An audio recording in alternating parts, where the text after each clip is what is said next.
Welcome to Propane Fitness Podcast. Today we are here with Dr Togay Koç, and he is a senior surgical orthopedic registrar who lifts. He's done a lot of spines, knees and hips, and he's specialising now in foot and ankle surgery. So we have loads of questions from you guys. So we're going to do a rapid fire Q&A. Mainly we're talking backs and knees. So hello Togay, thanks for joining us. Hi, no problem. Thanks for having me. Really great privilege. I'm just going to get started with the questions then.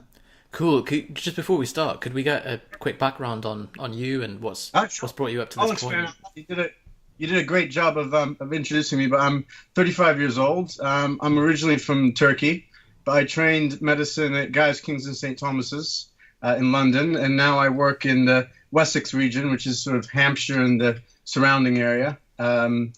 I'm entering my final year of registrar training, so I've done all the subspecialties within orthopedics, which goes from spines down to hands, down to foot and ankle. And of all those, the thing that's taken my passion the most is foot and ankle, so my subspecialty will be that.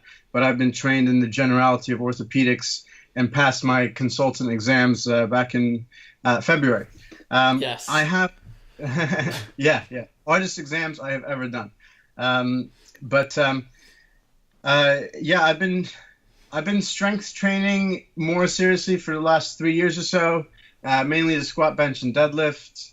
I haven't really competed much, but it's difficult. I've got two kids. I've got a 3.5-year-old and a 5-month-old, and it's sometimes hard to squeeze it in. But one of those questions is about that actually, so I guess I'll get on to that. But that's me. So 2 questions just before we continue. Number 1. What do you bench?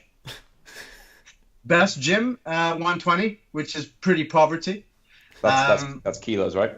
Yeah, thankfully. But still poverty. Best bench is 120, yeah. Best squat is 190. Again, gym PR. Best deadlift is 205. Again, gym PR. But yeah, not amazing. But I started the strength training when I was 33, so I've got a lot of catching up to do to you guys.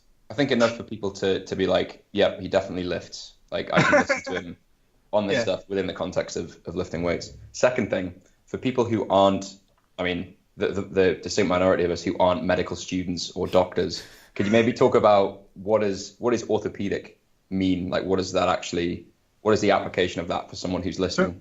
So, orthopedics actually means straightening children.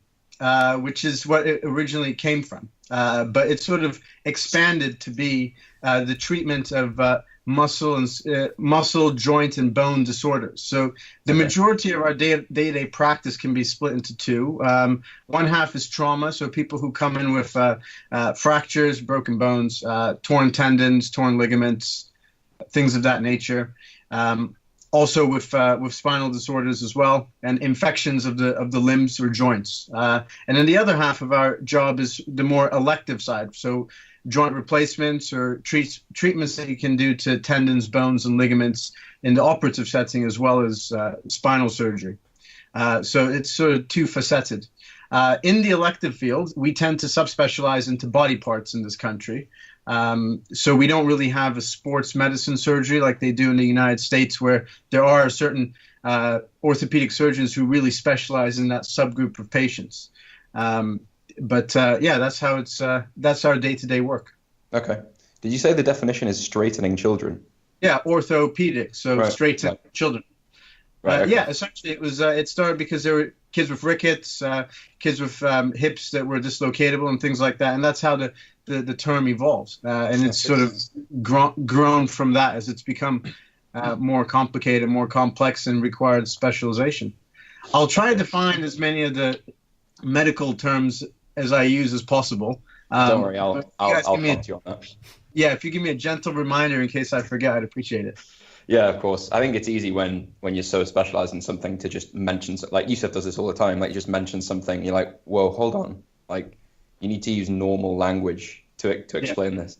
So when Yusef posted on Facebook that we were going to be talking to you, we asked for questions. I think we had the most questions we've ever received for a podcast guest. So either you're mega famous or like back pain. What is it? Did you ask for hips and back? Hips, knees, and back were the main themes coming up. Yeah. So obviously people have a lot of problems that they want the answers to. So I think we'll just jump straight into the questions just because there's so much to get through. So the first question is from Greg. Yeah. And he's asking, what are your views on rigidity versus mobility of the spine for maximum strength and injury prevention? Okay. So I think rigidity and mobility need defining first. Because rigidity, in my book, is something that's potentially pathological. So by pathological, I mean a disease state. Okay. I think the more appropriate question would be stability versus mobility, and then perhaps even stability versus instability. Okay. So when you're talking about rigidity, if you're talking about muscle activation and the ability to resist any movement such as forward bending or rearward bending or twisting or sideways bending, then you're more talking about stability. The stability in the spine is a really difficult concept to understand. There's been a lot of research into it, and depending on the sources that you look at, you'll get very different definitions of it. The most popular one in my practice is from 1990 by these guys called Punjabi and White, and they describe stability as the ability of the spine under a physiological load to prevent pain, progressive deformity, and neural problems. So by neural problems, that means impingement on nerve roots causing leg pain, for example. So that requires three things.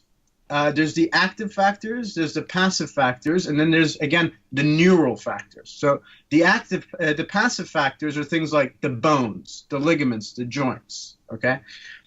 The muscular factors, or the active factors, are the muscles that surround the spine, and to some degree, what people refer to as the core, which is the combination of muscles that surround the trunk, essentially.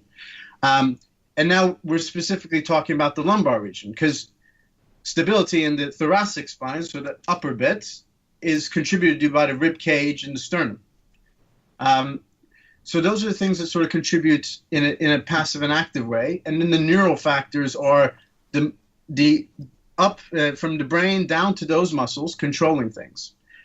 And what you find is they've essentially, based on sort of studies that they've done, when you apply a force and you measure the displacement, you find that the initial force is what's called a neutral zone, which is predominantly taken by the active muscles. So if you have a disease state where those active muscles aren't working due to pain, lack of control of muscles, potentially surgery detaching those muscles or trauma detaching those muscles, you have increased deformity in the spine that can lead to instability.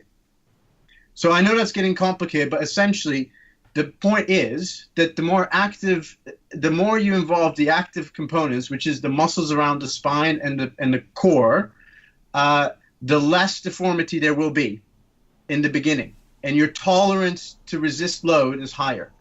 So I've got a couple of questions on the back of that, guys. So, because Stu McGill is very big on being able to improve your capacity for the active factors so that you can actually improve your ability to actively resist force against your spine.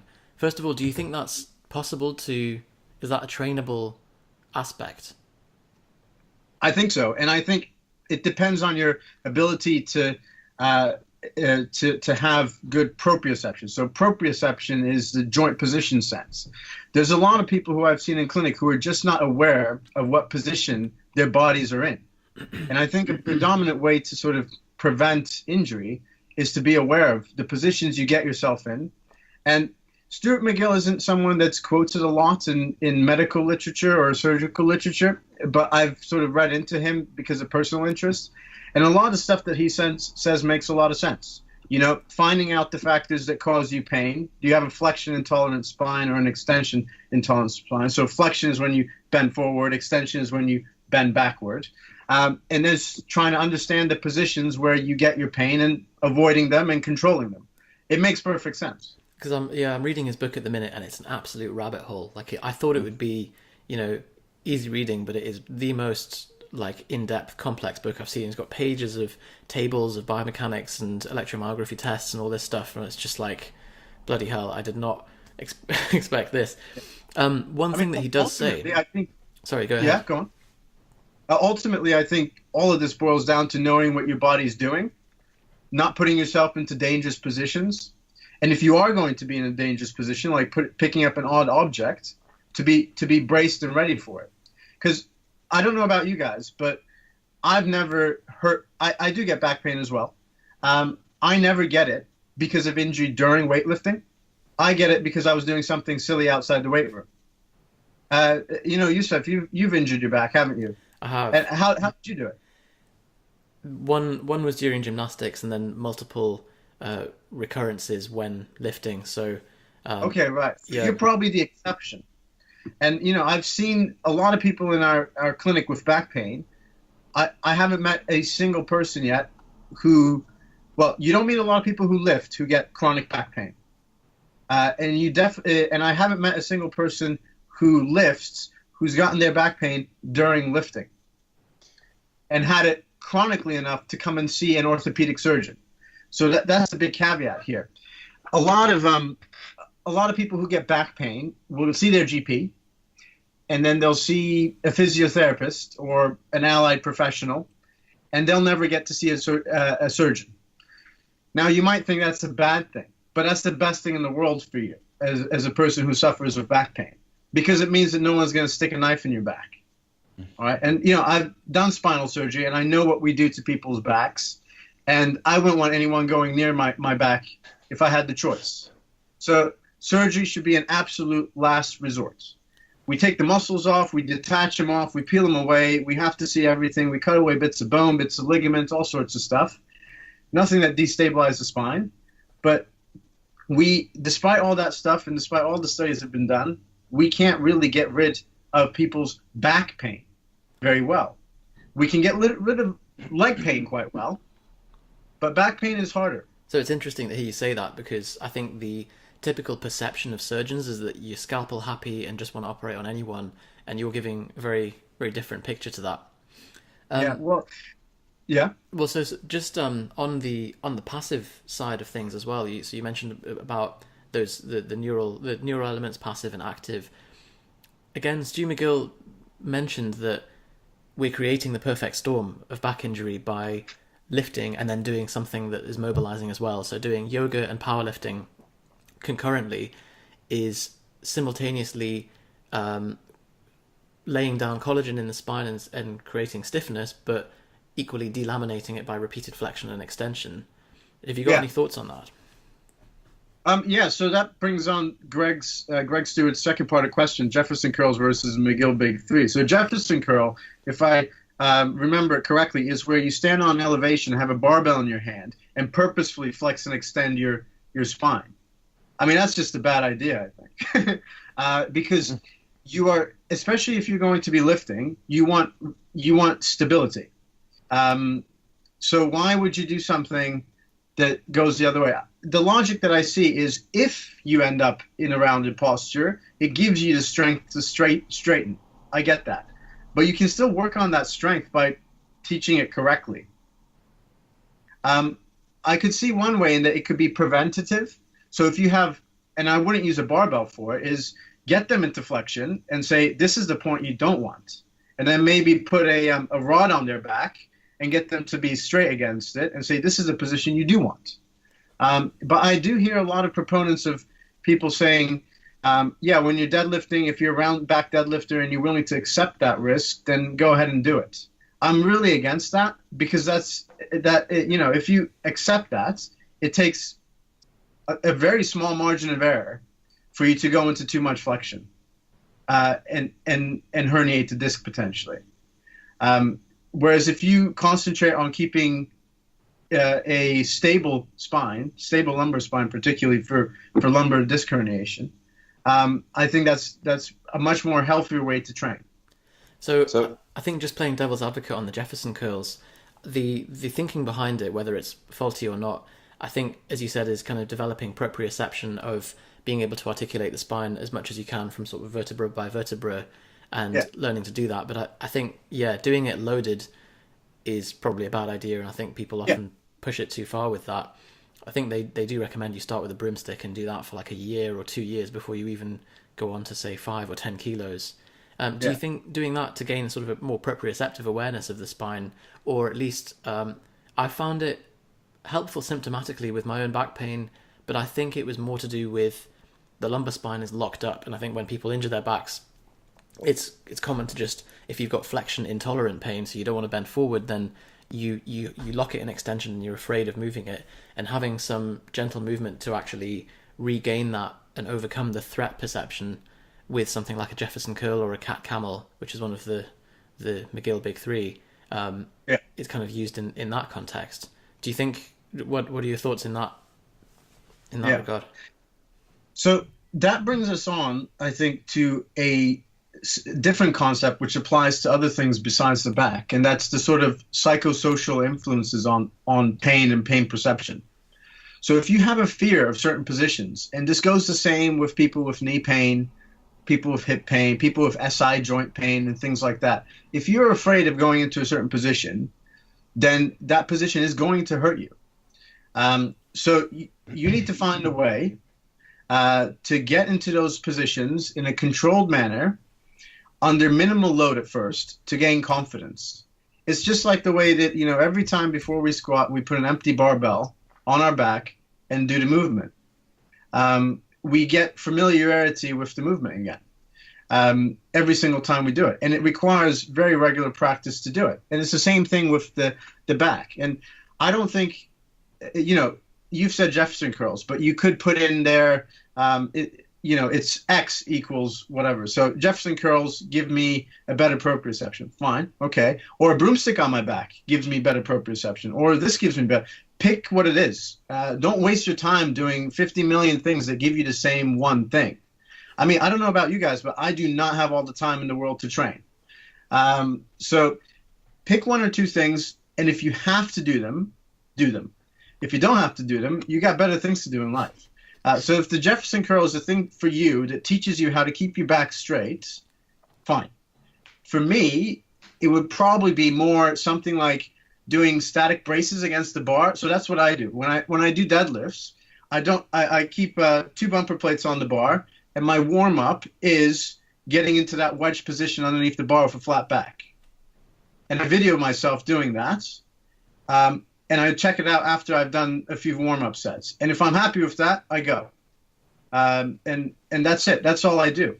So I don't do, other stretches. I don't foam roll. I don't do any of that stuff because it doesn't help me as an individual. And I think, this is why I don't poo-poo other allied professionals. Like chiropractics gets poo-pooed a lot, for example.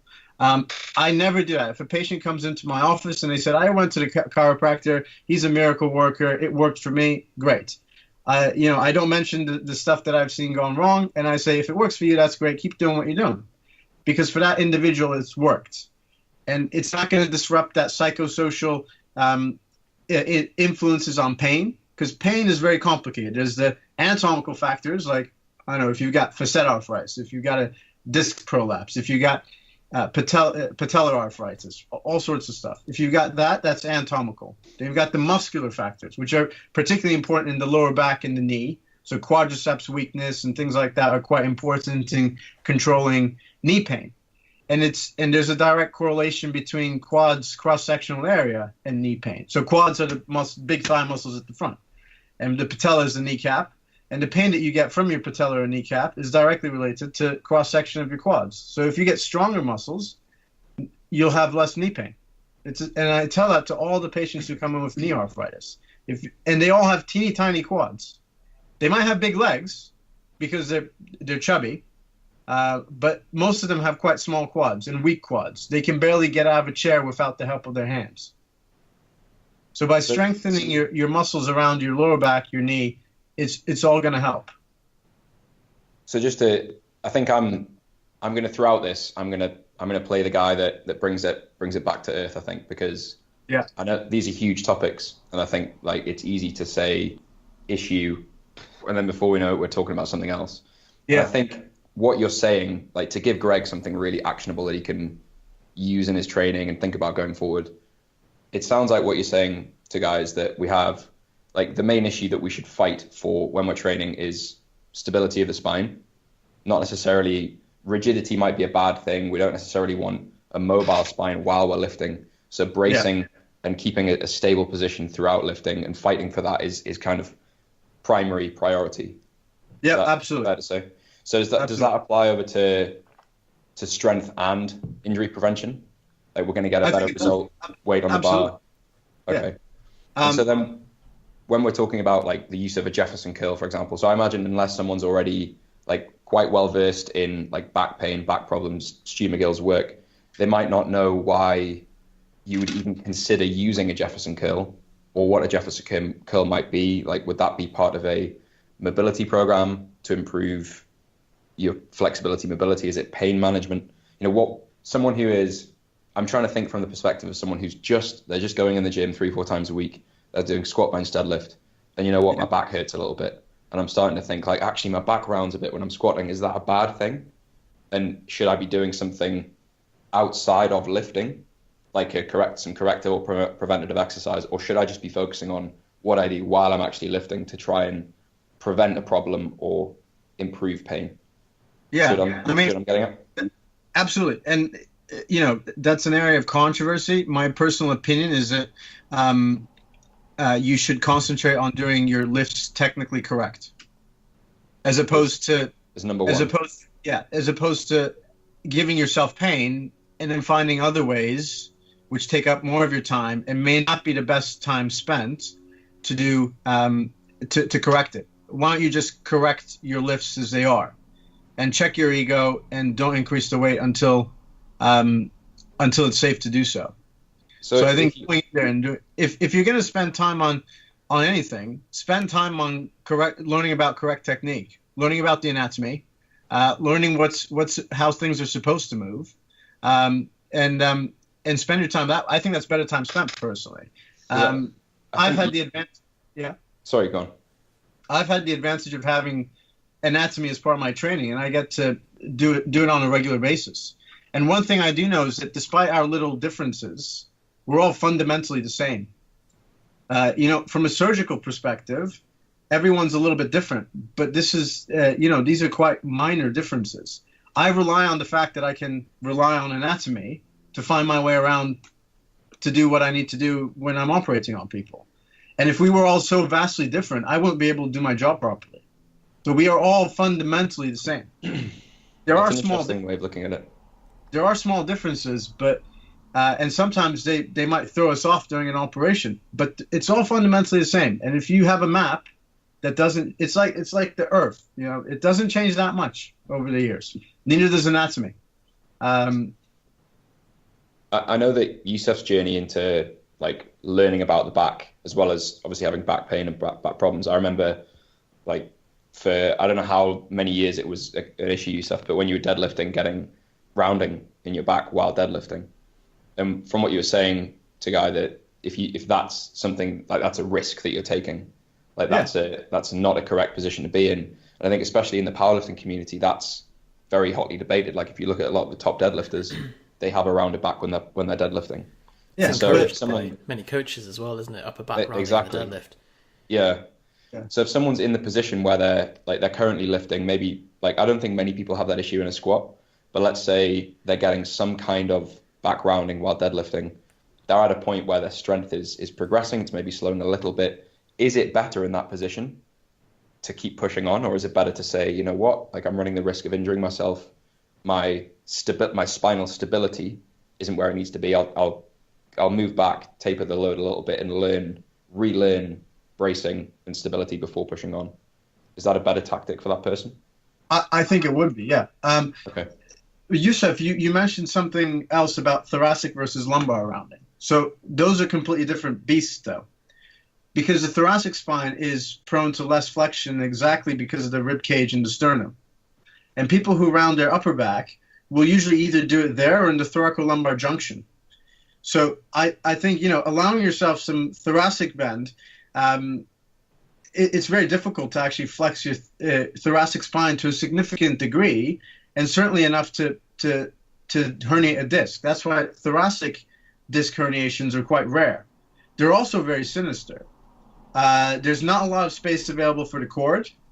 If you herniate a thoracic disc, you have a higher chance of potential paralysis because there's not a lot of place to push the spinal cord against bone before you start getting symptoms down below. Whereas in the lumbar spine, there's more flexion extension mobility possible. Therefore, you can more likely put your disc in a more dangerous position, tearing the surrounding. So a disc is like a donut. There's a nucleus pulposus with the jam, like a jammy dodger. So the jam in the middle is your nucleus pulposus, which is like a bubble of jelly. Okay, and then there's the annulus fibrosus, which is which is made of fibrocartilage, and that's what turns. That's what helps mitigate compressive load. So load comes down like that. The nucleus pulposus expands and pushes outward on the annulus fibrosus. And if that load is too much, or you shear it as well, twist it, tort it, or shear it, you can get a tear in the annulus fibrosus, so a ring around, and get the nucleus pulposus popping out. Okay, so the jammy dodger gets squeezed and the jam comes out. We don't want that because the jam irritates all the nerve roots, but also if there are nerves too close by, and there's not a lot of space for those nerves, which is in the spinal canal the case in the thoracic spine, but not so much in the lumbar spine, you can get serious problems with the nerves. So thoracic versus lumbar stability, getting back to the question at hand, is very different, I think. So thoracic rounding versus lumbar rounding are different things. But either way, I think you are taking a risk. And Jonny, you mentioned top-level deadlifters. Well, I'm not a top-level deadlifter. I think the majority of your viewers are probably not top-level deadlifters. They probably have jobs that they need to go to make money to pay for stuff.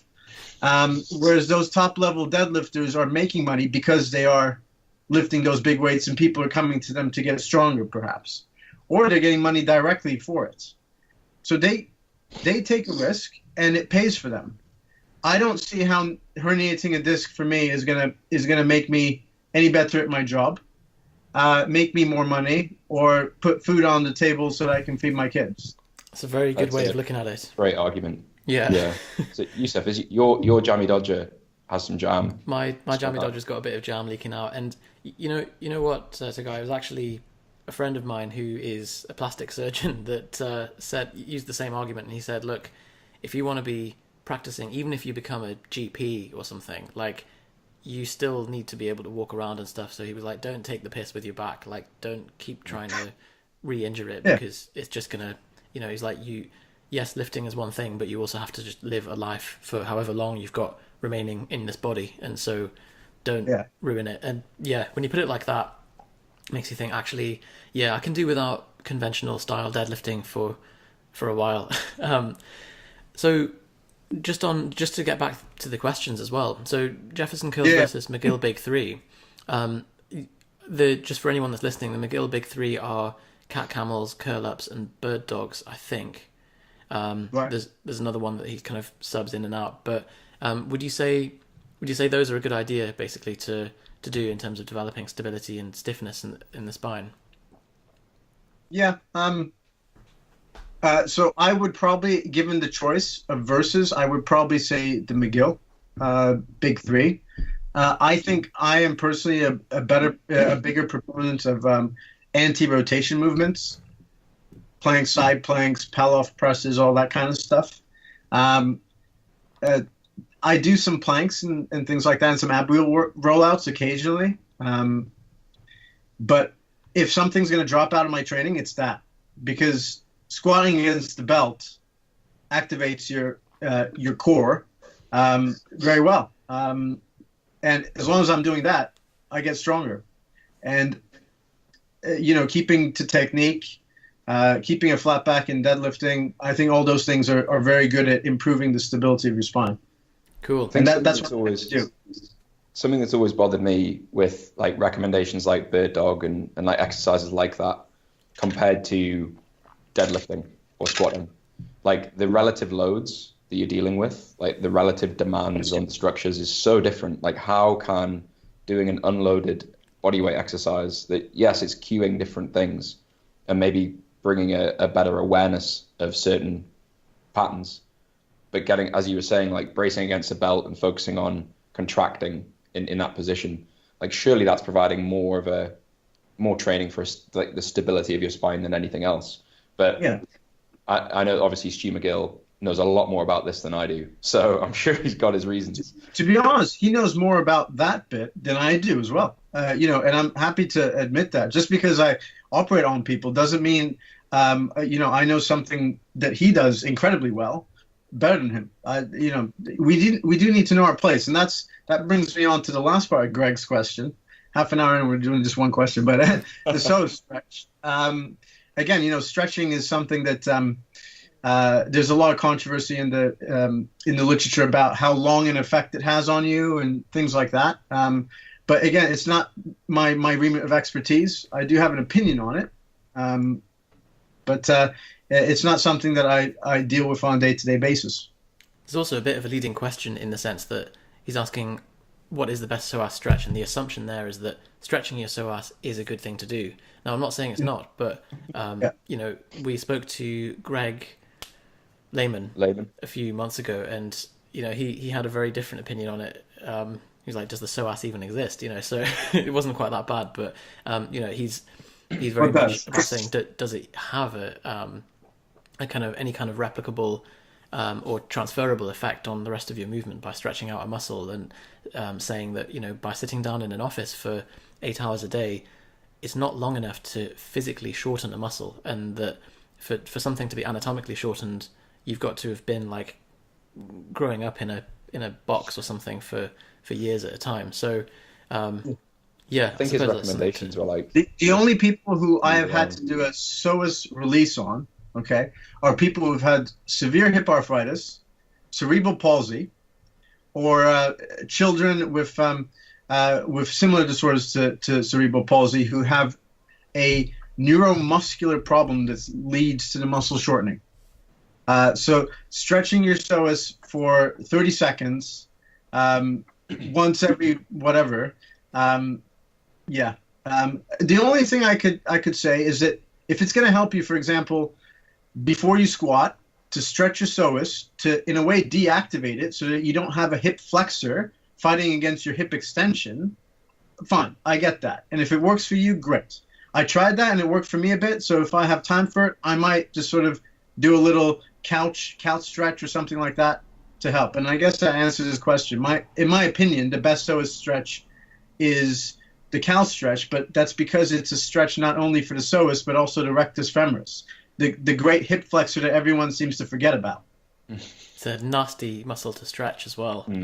There's a horrible partner one that we got from Kit Lachlan where you get your mate to sit on your bum from behind while you're in the lunge position and pull up your back leg.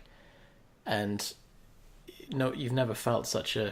That gets it like nothing else. That's a really deep pain. You said a mate sits on? I don't think a mate would ever do that to someone else. Yeah. I did it to Yusef the other day. Great. That's I don't know what that says about me, but... Yeah. So just to round off that portion of the question, because Yusef mentioned something about yoga, so I want to know your opinion on that. But also, Lass has asked, what's the best way to get a bulletproof core for deadlift and squats, which I think kind of leads off quite nicely from what we're discussing. So I know within that, Yusef mentioned like the constant sort of flexion and extension that's involved in a lot of yoga routines. Is that contrary to the stability that we're trying to create, or the stability that we need to generate in a training session? There's the first question. Should we be doing yoga, yes or no? So here's the thing. My wife does Pilates, so I need to be careful about what I say. But basically, I think that the role of yoga and Pilates, I see people in a back pain clinic who come to our clinic, they go and do yoga and Pilates, and it works for them. And I think fundamentally why it works is exactly what we were talking about with the Jefferson curl and the McGill Big Three. There's proprioceptive input involved. People are more aware of their bodies, more aware of the positions that could become dangerous or not for them, and they concentrate on more of a stable spine during vulnerable movements, but putting it through a gentle range of motion to gain confidence. And I think, if that works, like I was saying before, with patients who come in saying, this worked for me, I never undermine that thought process. If it works for you, great, do it. You're not jumping off a bridge. You're not shooting someone. You're doing something that's helping yourself and not harming others. So fine. If that's the way you choose to spend your time, that's great. If you look at the medical literature, the roles of these peripheral sort of allied professionals and their sort of the package of care that they provide, the results can be mixed. And I think the reason for that is because you're dealing with a very heterogeneous group of people, so a very different group of people who have different needs. And when you lump them all together into one big study, you get no difference. And that's not surprising because they're too different to pick apart. So whatever works for you, just do it. But it may take some trial and error. And sometimes the help of someone who's a professional who's seen other people go through trial and error and done it themselves to help point you in the right direction. Very much agree with that. And I think, as you said, like you take a bunch of people with back pain, you make them do yoga or Pilates, and just by virtue of them doing some exercise and just being active, they're going to be improving. And we don't know whether they would have improved from any other form of exercise either. But as you said as well, you lumped yoga and Pilates together, and I imagine a lot of the studies may even lump similar ones together, or even within yoga, like sub types of yoga.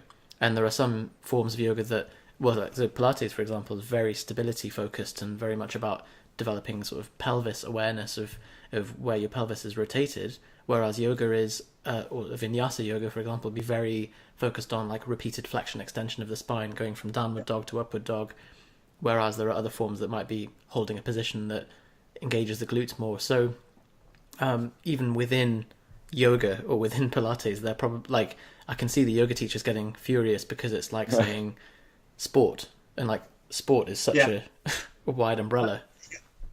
My mistake for lumping them all together, they're clearly very different, but the reason I said those was because you said yoga, and my wife has done yoga, and now she's doing Pilates. But overall, what I meant to say is these sort of more peripheral core activity-based movements. And people who come to us say these are the things that they try to do, either yoga, Pilates, chiropractics, acupuncture, physiotherapy. They try all those to treat their back pain, for example. I think a lot of people having probably said do that, lump them together. Like I think people who aren't necessarily well versed in them, like even the phrase like yoga and Pilates, you hear that all the time, don't you? So it's that bendy wendy stuff, isn't it? Yeah, that it's the class that I do at the gym. So I think it probably. Is there a class called yoga lattes?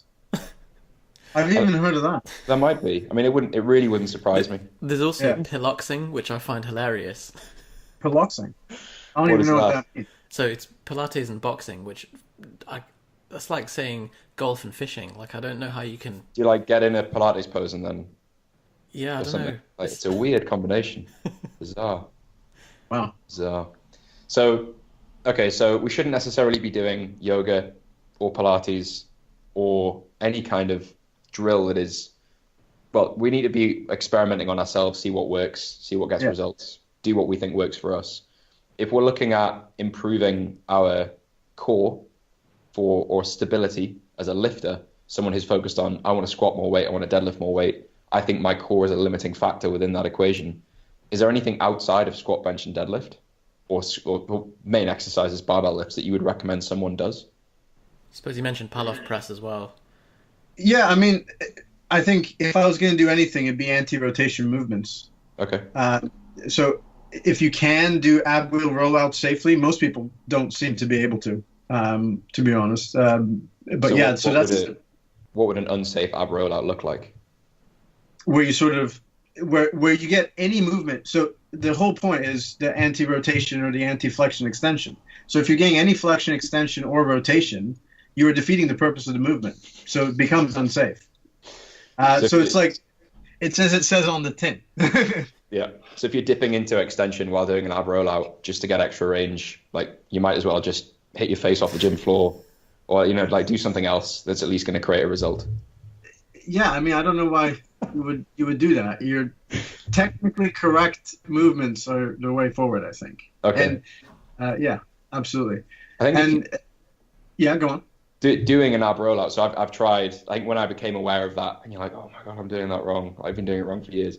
And you become aware of like the point of an ab rollout, and you try and do it, fighting to keep stability and fight against extension, it's a completely different ball game. Like you're able to do like 3 and you're shaking and sweating and stumbling all over the place. So I think the point is not for those sorts of movements. The point is not A to B. It's the journey there. You know, you got to get that right. That's great. Even that alone, like I bet everybody listening to this who has spent time in a gym has tried an ab rollout before, and as Yusef says, they're face palming. Don't face palm if you're driving, would be my advice. But great. Okay. Hello, Jonny here. Just a short interruption to this episode. I know what you're thinking. This show was brought to you by... None of that, trust me. We have something completely free, something to give you today. So we're aware that you guys who've been listening to our podcast, you've heard before us talk about the show notes and other places to go to download things from propanefitness.com. But we want to give those of you who listen to our podcast something completely different, something completely unique that we don't provide anywhere else. So we want to give you something that is actually a membership area or a membership portal where we have loads of free goodies, some downloads, some things to watch, some trainings, and some free presentations that we want to give you, all bundled together, completely free. All you have to do is go to propanefitness.com/gift. There's no email opt-in, there's no enter your email and receive this. It's completely obligation free. You just enter your email, enter your username rather, and your password, and then you'll be sent login details. So completely free. In there we have some training on the 3I formula. That's the framework that we use with all of our coaching students, and loads of other free goodies. So that's propanefitness.com/gift. Head over there now, pick up your free training, and we hope you enjoy. Hope you enjoy the rest of this episode, and we'll speak soon. So I think that covers Greg's question nicely. I think it covers a lot of the subsequent questions as well, though, because a lot of stuff was about that. What I really like about what you've said is it's very principle based. So I think like whenever you're considering anything of like, should I be, doing this? Should I consider doing this? It's like, well, it's a game of self-experimentation. It's working out whether or not it works for you, and then also focusing on exercise technique, stability, to create this environment of injury prevention and strength gain. I think is a good way to just, for some general advice, because it's so easy to, as Yusef says, there's like, how many types of yoga are there? How many types of Pilates are there? How many core exercises are there? How many different stretches are there? Like it's so easy to get completely lost in this. But if you just come back to those principles that you mentioned, I think it's a great way to sort of keep your head clear and just focus on what actually matters. For sure. Yeah, I mean, if you're stepping in the gym and you're doing stuff for 45 minutes before you even hit the weights, why are you in the gym for that amount of time? I don't know. Perhaps it's a cynical way of looking at things, but I think there's a saying in medicine where we have this rule in medical school where you go for the money. All right, so that's they asked this famous bank robber back in like the 50s, why do you rob banks? Because that's where the money is. So go for the money, and the money is strength, because stronger people live better lives, better quality of life. And again, this is something that's in the literature. Grip strength, leg extension strength is related to better quality of life in your elder years. Given the fact that we have age-related sarcopenia, so age-related muscle loss, for men, it's, we start losing testosterone levels from about 35. So I'm hitting that.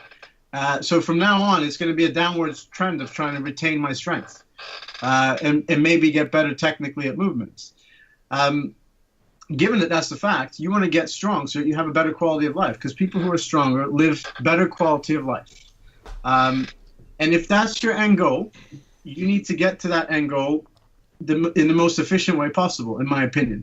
And if you're having to do 45 minutes of whatever work just to be able to do that, then perhaps you're not doing the work you need to do well enough. So just do the work, do it well, and then you don't need all these Band-Aids to cover up the stuff that you're getting. Makes a lot of sense with go for the money. Similar quote from Dr. John Sarno, which is, therapeutic eclecticism is a sign of diagnostic incompetence. And that's relating to back pain specifically, saying that by trying all these different modalities of treatment, that's a sign that we're not actually getting to the root of what back pain is caused by, and so it's a sign that we don't fully understand it. Yeah. Another quote from someone who's even more academically literate, from Mark Bell at Super Training Gym, is strength is never a weakness, which I think I definitely agree with. Like, just get really strong at everything, and you'll probably be fine. Cool. So I feel like we've got a lot of questions to cover. So should we go rapid fire for the remaining ones? Okay. Let's do it. So Togay, you had some thoughts on feet and knees in the squat. So basically for that, a lot of there's a lot of stuff about knees and knee valgus during the squat and knee forward slide and things like that. So working from sort of top down with the knees. Now, there's a difference in the range of movement that you can flex your knees actively versus passively. So active flexion is muscle related activation, and passive flexion is what you can put your range of motion through without your muscles. So the length of excursion of the hamstrings means that you can flex your muscles, flex your knee actively less than you can passively. And you can all do this if you stand up and you try to bring your heel to your bum. Most people cannot get their heel to their bum actively, but if you reach around, you grab your ankle and pull it, you can touch your bum with it.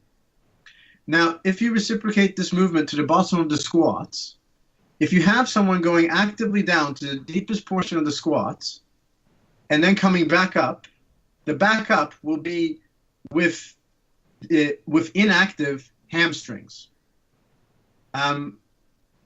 Therefore, if you have inactive hamstrings, you have a purely anterior force on the knees. And especially with people who have ACL deficient needs, like myself, I've had an ACL reconstruction. That is a forward movement that is unbalanced in the knee. Additionally, the meniscus, so the shock absorber in the knee, is under its highest pressure from 90 degrees onwards in the knee. So I know that there's a lot of proponents of sort of the ATG squat and getting your hamstrings to touch your calves and things like that.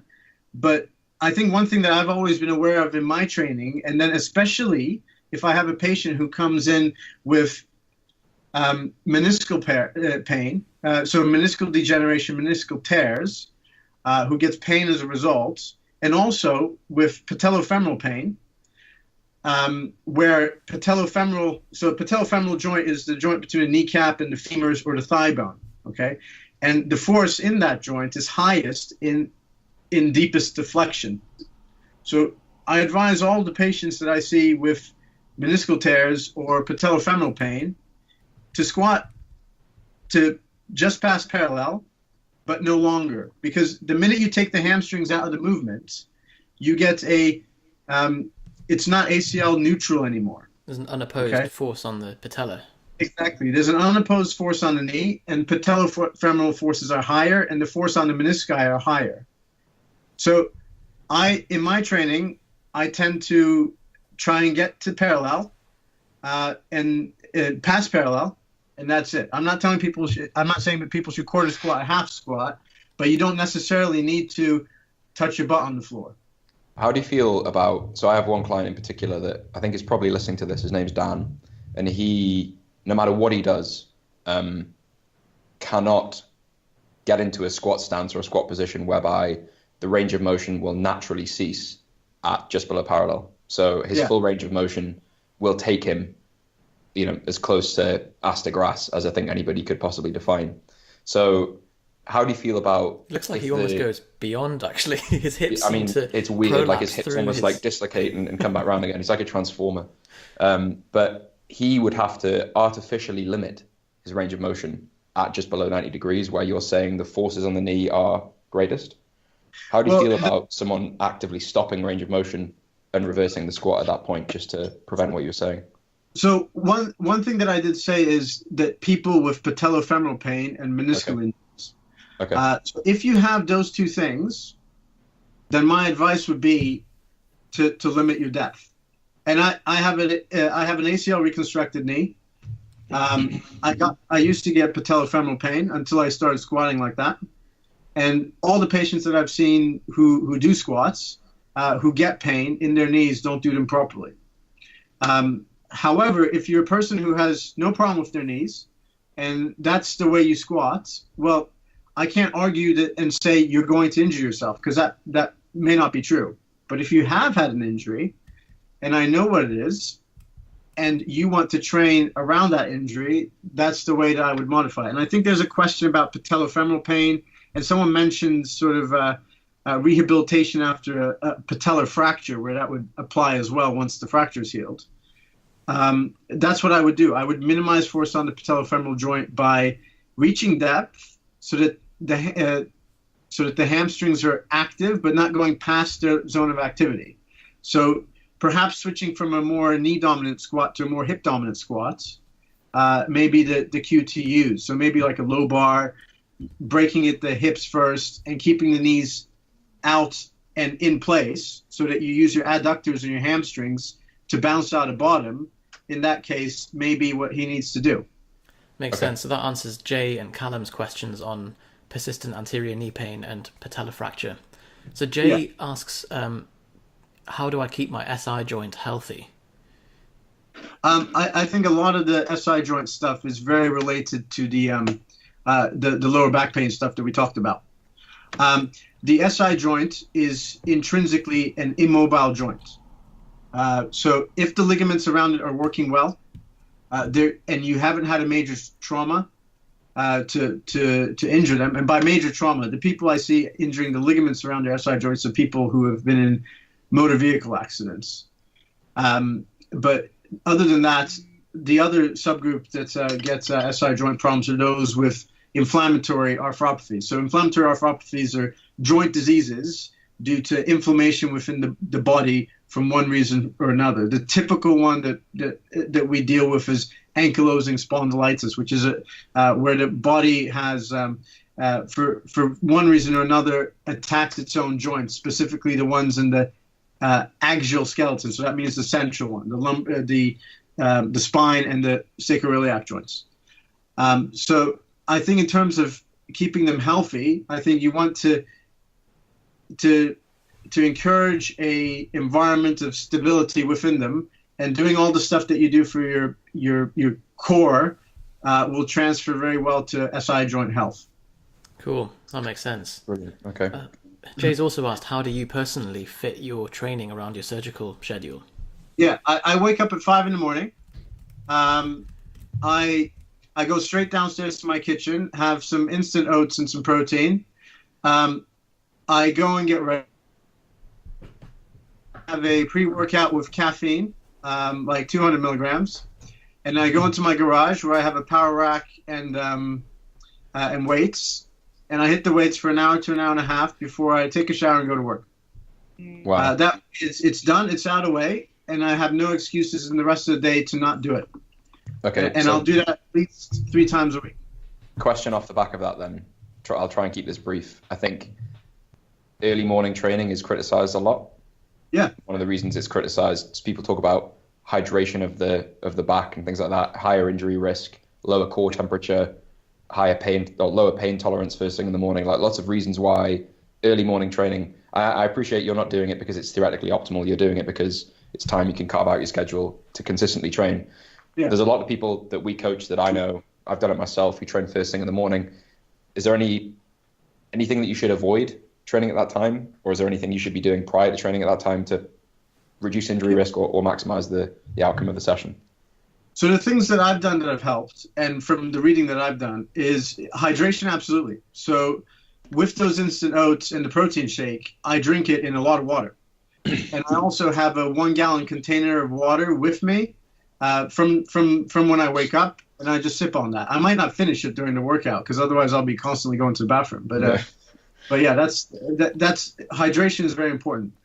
The night before I train, I might have a slightly more high carbohydrate meal, especially if I train that day as well, to replenish glycogen stores so I have the energy for it.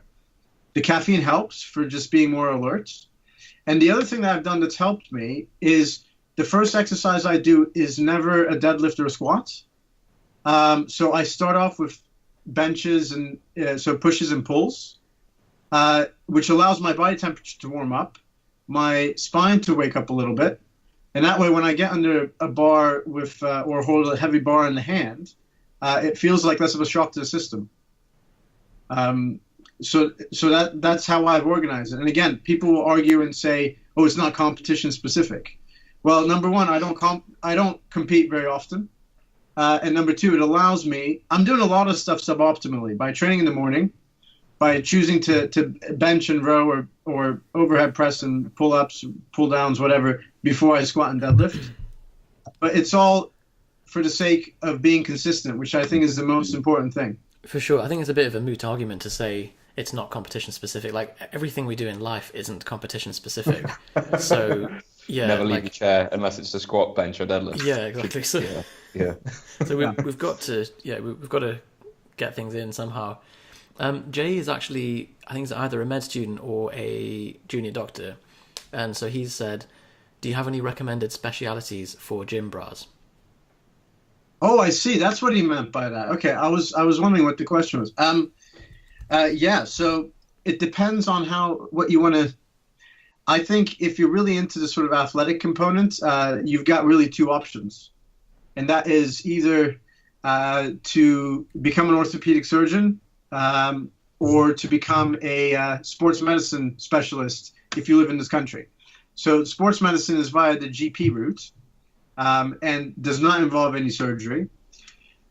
So you'll be going through general practice as a whole, and then you will get into your sports medicine training, which is competitive, especially for GP training, which is less competitive than, say, orthopedic training. With orthopedic training, you have to bear in mind that this country does not have a sports medicine orthopedic specialty. So whatever you do, you'll be dealing with cradle to the grave sort of pathologies. So for example, I'm doing foot and ankle. Yes, I will deal with footballers who get ankle ligament injuries and tendon problems, but I also deal with a rheumatoid patient who has foot problems and things like that. So you just need to be aware that 100% of your time, if it won't be spent with sports people if you become an orthopedic surgeon. You will get to operate on them, but you won't be able you won't be exclusively treating those people. And if you want to do that, perhaps becoming a GP, doing sports medicine, and making do with the fact that you're not operating on them. And if that's the bit that interests you, then go that way. But if you have to be operating on them, orthopedics, and accepting the fact that you'll be doing a whole lot of other operations, and that will probably be the majority of your work. Cool. His final question was, is the reverse hyperextension all that it's cracked up to be? You have to bear in mind that the reverse hyper is a very expensive bit of equipment that takes up a lot of space for one specific role that's been created by someone who has monetary gains to be had by this. That's such a great answer.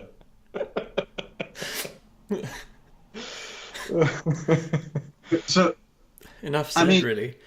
Yeah. If it works for you, that's great. Keep doing it. Yeah.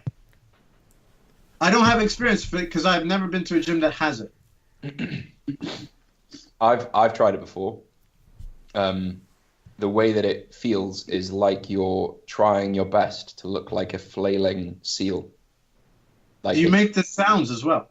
Yeah, and the facial expressions. Like you just, I'm not convinced that you end up actually feeling the contractions where it's intended to. Like I just feel like a ton of like that, like body English and loads of momentum. And you're like, why did I do that? Just really uncomfortable, inconvenient, and I'm not sure I can continue doing it. So yeah. I think the argument for it, all sort of cynicism aside, is that versus all the compressive movements that you're doing, it's the distraction thing. And I think one of the questions was about a study on inversion tables. Yeah. And I think those sort of lump together quite well. So the whole distraction thing is you can always find one study that says that your intervention works. And the study that was given looks at patients who are awaiting surgery and randomizes them to physiotherapy or physiotherapy plus inversion table. You have to bear in mind that those patients, before being listed for surgery, because it's a Newcastle study, have already been through the physiotherapy system. So they're doing the same thing as they were before, up to the point of the operation, whereas the people who have the inversion therapy have done something new, have done this amazing thing that's research. It's a pilot study, blah, blah, blah. So operating on that patient population is immediately flawed, in my opinion. It's good for a pilot study, and they do acknowledge that there should be a randomized controlled trial. But bear in mind that the majority of the evidence about inversion tables is very mixed. And I think, again, the answer would be, if it works for you, fine. If it doesn't work for you, you don't have to do it. So that's going to be my answer to a lot of stuff, unfortunately. I think that's a very reasonable answer. So Claire asks, I have arthritis, inflammatory rheumatoid, and it affects a large amount of my joints, especially my knees. They swell up and get weak and very painful. I'm on immunosuppressants that aren't working yet, and I have started to build my muscle to support my joints, but my knees limit what I can do because of both the pain and weakness. Is there anything that I can do that you can suggest that might help me through this, or so I can start progressing, or is it always going to hold me back? I also seem to always have a permanently sore back and neck. Is there anything I can do to alleviate this? I suppose this is more of a rheumatology question, but good to hear your thoughts on this. So rheumatoid arthritis is a very tricky one. And especially if you're on immunosuppressants, it's even trickier, because all immunosuppressants will, to some degree, a lot of them will, if your point in training is to gain strength and gain muscular size, immunosuppressants, directly or indirectly, could sort of damage those goals, because part of the reaction of muscular, so your tendons, your muscles, and your ligaments respond to strength training at different rates and in different ways. And part of that is through the immune system, and the cascade that kicks it off is immune. So if you're on anti-inflammatories, immunosuppressants, there will be a delay in those things happening, or they might not happen. But I think my best advice would be to see the rheumatologist, make sure you're on the appropriate treatment, which for rheumatoid is excellent at the moment. They're avoiding some serious joint deformities occurring because of the modern treatments.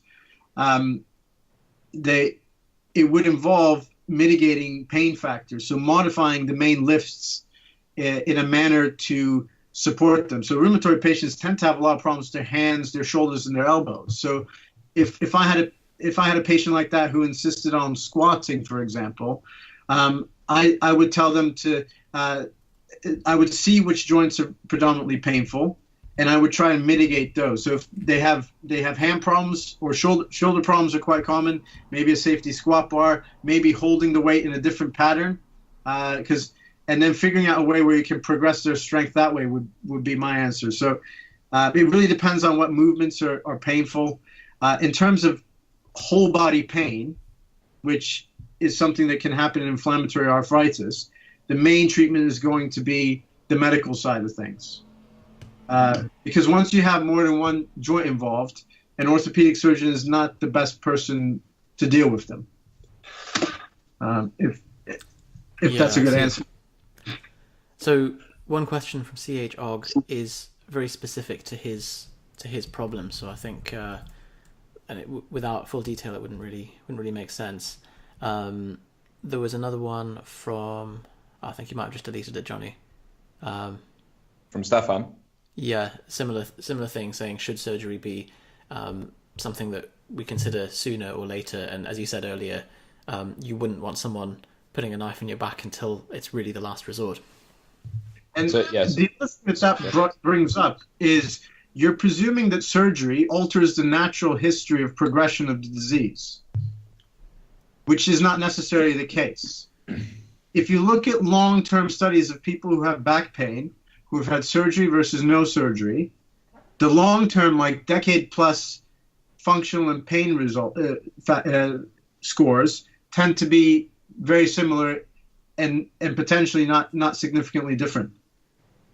So if you're having someone who's worried that their back is going to get worse, well, it could do, but surgery isn't going to make it not get worse. So surgery is there to deal with neural compression. So if you've got leg pain because a disc is pushing on a nerve root, or you have so much bone buildup that it's pressing on a nerve root, or you're getting spinal stenosis because all the ligaments have thickened, all the facet joints have got arthritis, and there's no space available for the cord, and you're getting lumbar stenosis and it's giving you leg pain or bowel or bladder problems, then you need a surgeon to remove the pressure. But other than that, I think it would be a very aggressive surgeon who advises surgery just to get rid of back pain where no leg pain exists.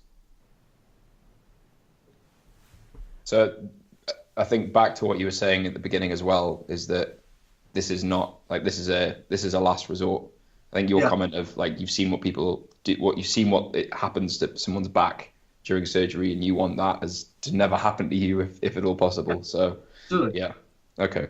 I think that probably I think in general, like, would you say any people who are asking like things that are specific to their situation, like it's a very specific problem, that's something they've experienced, would you always say like physiotherapy, GP, like seek some sort of advice first before trying to self-diagnose or self-treat? It depends on your level of knowledge, I think. If you're very knowledgeable about it, and you think you know what you're doing, it's probably sensible to do the sensible things. With the advice that I've given today, a lot of it is my opinion. And although I am a doctor, I'm not your doctor, and I'm not the doctor of the listeners. So if you have a very specific problem, you're needing help with that problem, go to someone who can listen to you on a personal level. Because like I mentioned before, back pain, leg pain, knee pain, all these are very heterogeneous things. Saying, oh, my knee hurts when I squat. What do I do about it? Well, that's not enough. You need to get into specifics with someone who's going to listen to you, has the time to listen to you, and then come up with a plan for you. And you have to be aware, you need to give them a chance. You need to trust them. You need to give them a chance to help you, because sometimes the first thing they try may not help. I think there's probably some resistance, especially in the UK, to sort of use sort of frontline care when you have like back pain or knee pain that is related to lifting, because the standard advice, at least that I've received, has always been lifting all those heavy weights then, shouldn't you? Exactly. So it's like, oh, my knee hurts. Well, when does your knee hurt? Oh, well, it's only when I have like 200 kilos on my back and I try and bend down as far as I can and then stand back up with it. And I'm like, well, just stop doing that then. And no one wants to hear that as an answer. So I think there's a resistance of a journey to like, oh, well, I'll try and find the answer online myself. Yeah. But I think from what you're saying is find someone that will actually listen to your problem, that will actually sort of meet you where you're at, that is a professional at dealing with these situations to help you work through it, rather than, unless you have the knowledge to self-diagnose and self-treat. Yeah, absolutely. And, sometimes you need to do some research about that. For example, I think if I had a problem with my back, and I did some research into, so I looked at which physiotherapists have treated club level footballers and rugby players in my area. Those are always the ones who have more interest in people who want higher level performance. And it's worth your time doing some research about that and trying to get referred to those people. Trouble is, some of them might be private. And, you just have to make a decision whether or not you want to throw money at the situation like that. But, if you want to keep doing what you're doing and you have a problem and you've exhausted the things that you're able to do yourself, you need to get help with it. It's a good tip to find out who's been treating athletes that are seeking high performance and go for them. And I always think, like, out of everything that you could spend your money on, spending it on your health is the top priority, because this is the only vehicle that you're 100% going to be in for the rest of your life, like until body swaps and head transplants become a common thing. And within that as well, like, I think people resist paying for help with like solving an issue or an injury or a pain that is preventing them from doing something that they structure like hours of their week around, that there's a real passion. And so, like, paying to get, as you were saying, to go, like, if it might go private, but ultimately, like, if lifting weights is something that you really like doing and you see yourself doing for years to come, it's worth an investment to help you get out of this problem or help you prevent the problem getting worse. Yeah, I completely agree. So Ben Shepherd asks, is lordosis real and is it a problem? Okay. So lordosis is a natural position of both the cervical and the lumbar spine. And kyphosis is a natural position of the thoracic spine. So cervical spine is neck, lumbar spine is lower back, thoracic spine is what's in the middle. So those are the natural positions. So there's a natural S-curve. Some people have increased lordosis for various reasons, some good, some bad. And others have it because of genetics, so that's just the way that they're built. Others have it because they're overweight, and their distribution of fat puts them into that position. Excessive lordosis could potentially in the long term lead to facet joint pain. So facet joints are the joints at the back of the spine, between different vertebrae. And excessive extension will wedge into them. And if you're getting pain because of going into extension or lordosis, it suggests that your pain is coming from your facet joints. Whereas if you have more flexion pain, it suggests that you're getting pain more from anterior structures or a disc that's potentially being herniated out from that flexion movement. So lordosis does exist. It's physiological unless it's excessive. And there are conditions that can give excessive lordosis that will also give you pain. And I think you should not worry about lordosis unless it's related to pain. So, for example, a lot of Afro-Caribbeans will have a naturally more lordotic spine in their lumbar spine, and that's part of the variation that we have in anatomy. Whereas in the same breath, there could be someone who's got a defect in their vertebral body, caused the forward slip of one vertebra on another. That's called spondylolisthesis, and that can give you a lordotic posture, which can then lead on to pain. So you'll notice that one has pain and one doesn't. So if there's no pain, I wouldn't worry too much about lordosis unless it's causing back pain. So I suppose if we look at the common cause of lordosis-related back pain, of say facet joint pain, is there anything you'd recommend training-wise as an application to correct that within your own training and within stuff that you can do yourself? So I probably wouldn't arch my lower back too much. I would try to get my pelvis into less anterior tilt. So you want to put it into posterior tilt. So you want to tuck your bum underneath your rib cage. So I think that's how I would mitigate it. And when you're doing squats or deadlifts, what you want to avoid is doing excessive extension. So you want to avoid excessive lordosis. And, you see some people doing that, especially at sort of lighter weights working up. They know they're round back deadlifters, so they arch too much. Mm-hmm. And then they start getting pain because they're arching too much. It's a sort of happy medium. And again, it's technically incorrect to arch too much. I think I was guilty of that when I started lifting, that you're always told, like, never flex your spine. So I was like, okay, I'm just going to extend the hell out of it. And causes problems. So we've only got 3 questions left. Thanks for bearing with everyone that's asked these questions. It's no problem. So Nims asks, any simple routine or mobility that you would recommend to maintain a healthy back and knees that can be done weekly just to keep the body at maintenance or injury-free? Okay. I think I sort of covered that in my sort of opinions about mobility and routines. I don't think anything is necessary. I think that if you're doing your main activity or your main lifts without problem, so through an effective pain-free range of motion, and you're progressing the weights, that's the key. If you start getting injuries, you might need to rehab or prehab those injuries. So I've tried mobility routines and none of it specifically helped me. I think it's a Band-Aid to a problem that could be more apparent by technical correction. So having said that, if you find that there's a brief mobility thing that definitely helps you as an individual, I wouldn't argue against the use of it. So find something specific, not just a general routine. Yeah. And there's nothing that I would suggest, because people do like the Agile 11 or whatever it's called and things like that. And these generic mobility routines that take 10, 15 minutes out of your life every day or whatever. I mean, if it's not, try it, fine. If it's not helping you, ditch it, which is exactly what I did with those. How would you recommend that someone actually evaluates whether it's helping them?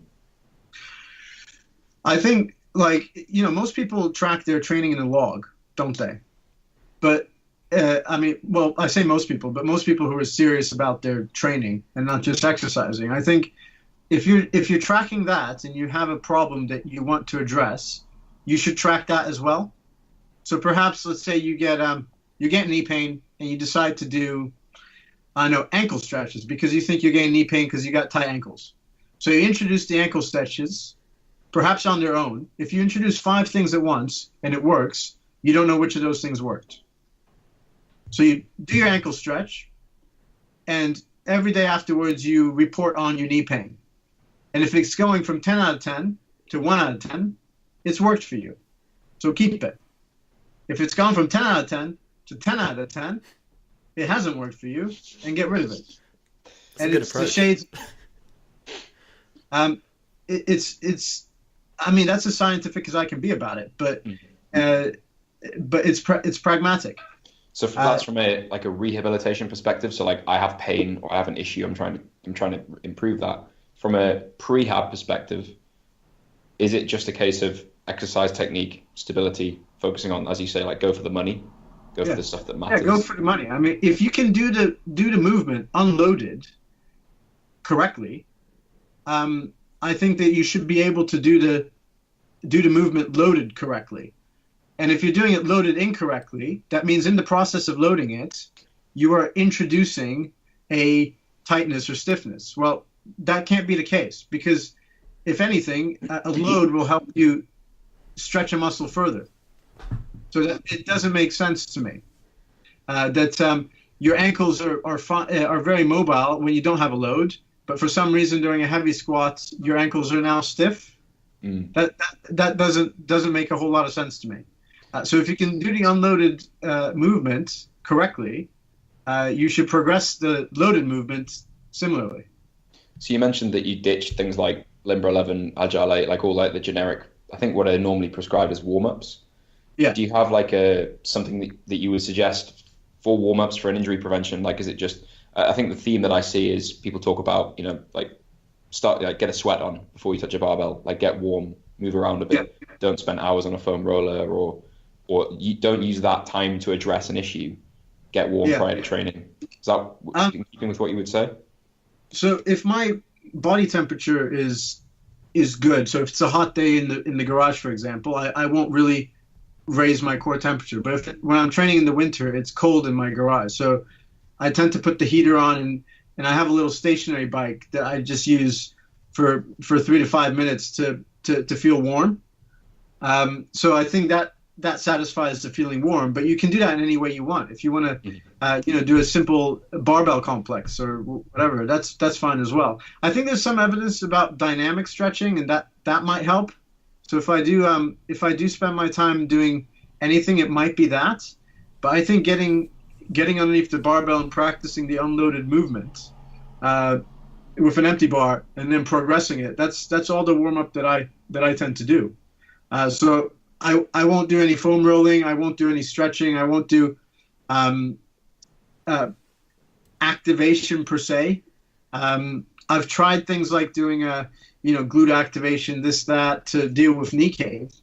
But again, that's been, personally, it's been unfruitful. And, you go on forums and stuff, you've got a laundry list of people who seem to be trying these things and it's not working for them.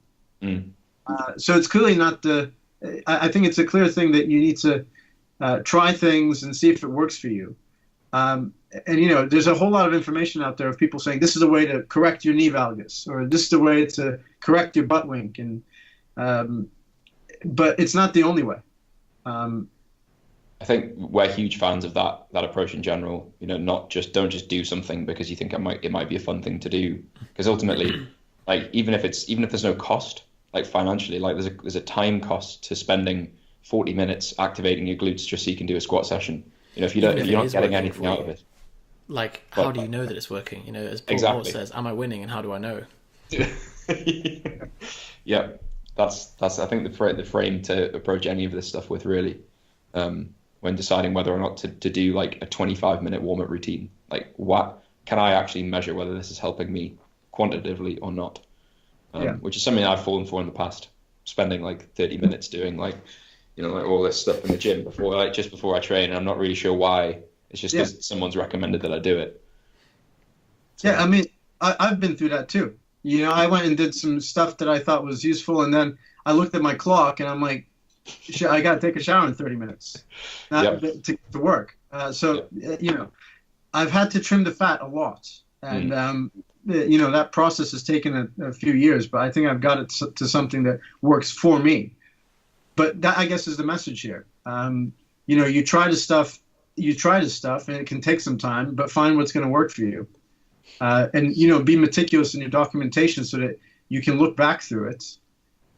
Perhaps instead of spending 45 minutes on mobility, looking into your training log for 45 minutes to find what's made you stronger in the squat, or what variation has helped you, have better form in the squat. Looking through your videos, maybe that's better time spent. Good point.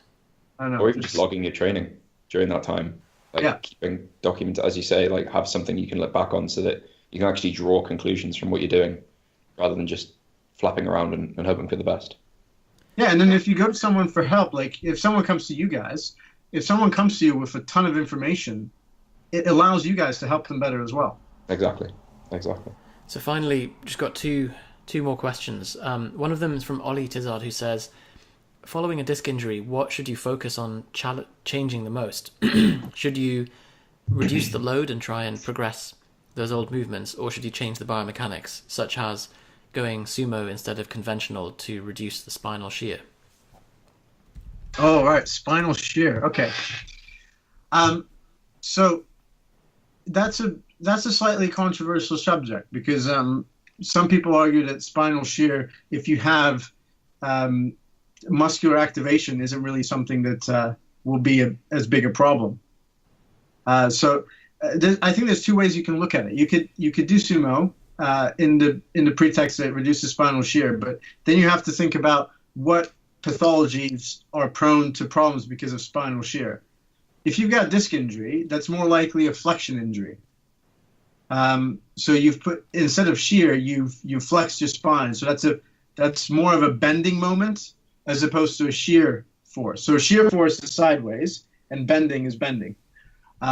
So, for example, I have spondylitis in my back. Now, I've been doing conventional deadlifts for years. And because I advocate a straight back, I keep a straight back, and I've just gotten stronger, and it's helped my back pain because of my spondylitis. So I'm not a big believer in the exercise itself being damaging or not, as long as you keep to technically good form. So the conventional deadlift is a potential back injury, but if you're doing it with correct form, it will strengthen the muscles around the back so that you don't put yourself into the bad positions. So I would perhaps argue that the position, the best thing for this gentleman to do would be to perhaps concentrate on keeping a neutral spine, maybe raising the bar off the ground until he can get into a comfortable position with his hips, knees, and back, and then progressively eventually putting a light weight on the bar, moving it to the floor, so progressively reducing it down to rack pulls or the block pulls, and then working his way up again. And what I think that will also teach is it'll teach him not to fear the movement. It'll give him confidence in lumbar flexion, because what he's doing now is being afraid that he's going to hurt himself and swapping over to sumo potentially. So if you get into that mentality, that position in my back is going to hurt me, well, it's going to hurt you. So that's my opinion. But having said that, the sumo may be exactly what you need to to do the movement more frequently because it's easier to recover from. And perhaps because of that, your back will also get stronger because there's still a bending moment on the spine, and there's still a shear moment on the spine with the sumo. And if you immediately go over to it, you say, okay, well, I'm going to do sumo. There's no shear in the spine. That's great. 200 kilos on the bar, bang, and you flex your spine, your lumbar disc prolapse gets worse because you've been overconfident. Good point. I think it's a very complicated scenario, and I think it's individual, and I think this is a scenario where if you have a disc injury, especially if it's acute or rehabilitating, then you have to take some supervision from someone who knows what they're talking about on an individual basis. Makes sense. Okay, sorry. We're unsure who's going to do the next one. So Stefan asks, should alternative treatment instead of surgery be considered, such as plasma-rich platelet injections? So PRP injections, I think he asked specifically about the spine. I don't know I know it's possible. It's in the early stage of research. There's some evidence to say that it works versus steroid injections in the SI joint as well as in the lumbar spine itself.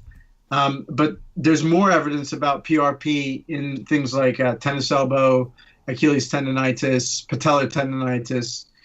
And the reality is that a lot of it, again, is mixed results. There may be a confounding placebo effect even in these trials because you can't really blind the patient to it very well. I mean, yeah, I guess you could with PRP. You take their blood, bin it, and then give something that looks a bit like it's in, but you can't really do that either because saline is colorless and PRP has a color to it. So in someone who knows, you can't really blind anyone to that. But anyway, in the research that's been done of greater volume on other joints and tendons, it's mixed. In the UK, it's not really massively available because it's equivalent to other modalities like steroid injections. People tend to use steroid injections a lot. Not so much around tendons because steroid injections into and around tendons can lead to tendon rupture. But there's other things that can be tried, and they're all really similar. But it is expensive, and you can get it privately. There we go, Stefan. So I think that's all the questions. We've finally made it through. Togay, it's been absolutely fantastic speaking to you. Some really likewise great specifics, and I think general like overarching themes that people like, even if back pain is something that isn't bothering, or like any pain isn't bothering them right now, I think things that they can actually consider to action and move forward in their training so that then they're avoiding problems potentially, or maybe just spending their time a bit better as well. I think certainly for me, the points you made about, being very meticulous in terms of know why you're doing what you're doing. Don't just follow general mobility routines or general stretching routines. Don't just blindly dive into glute activation drills because you think they might do something. And also your points around the stability in training and really focusing on bracing as being like the priority when we're talking about spinal injury prevention was fantastic. And hopefully everyone who had like the more specific questions on an injury that relates to them, everyone who's asked a question has received a fantastic answer.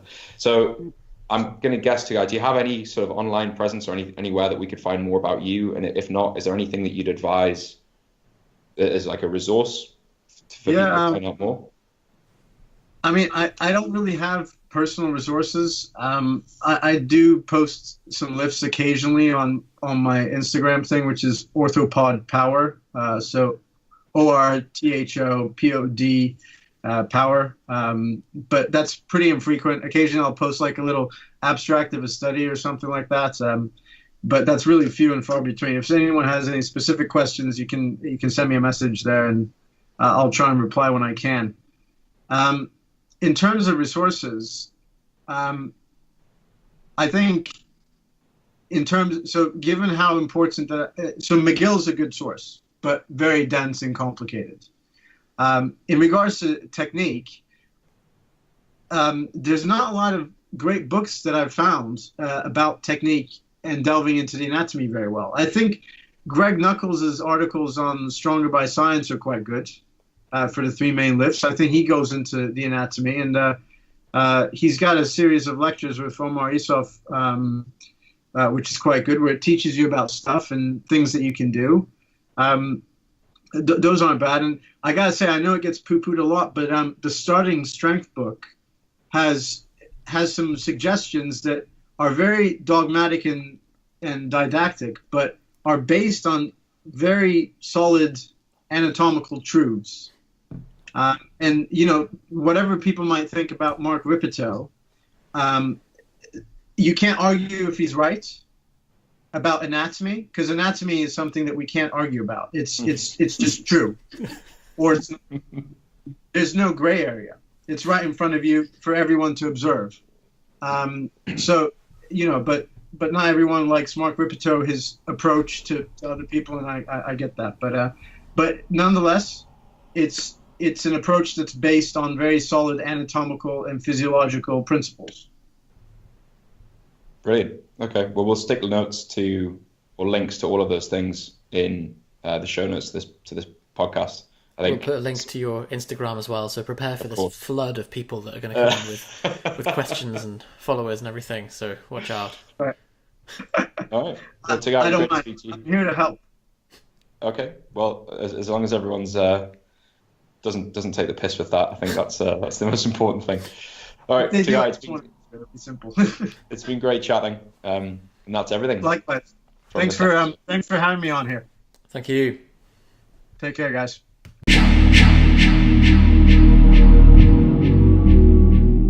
Hey, Jonny again. Hope you enjoyed that episode of the Propane Fitness Podcast. Just a short reminder, if you're listening to this, driving in your car, and you're thinking, man, I really wish I had a reference that they made in minute 5 or 10 or whatever to that thing that they were talking about. Well, we put together show notes for these podcasts every single week. We give you timestamps, we give you links to things we talk about, and we also give chances to grab free things, bonuses, etc. So head over to propanefitness.com and grab the show notes for this episode over there. Also, if you want to be notified of these podcasts when they come out, if you want free subscriber-only benefits, stick your email address in and grab our free downloads. One of the many free downloads, if you go to propanefitness.com and the homepage, there's a big red banner on the top of the website. Pick up that free ebook, that free download, and we'll send you emails whenever a new podcast is available. Just one short reminder as well. As you are a podcast listener, you have access to our exclusive free gift that is available nowhere else, and that is at propanefitness.com/gift.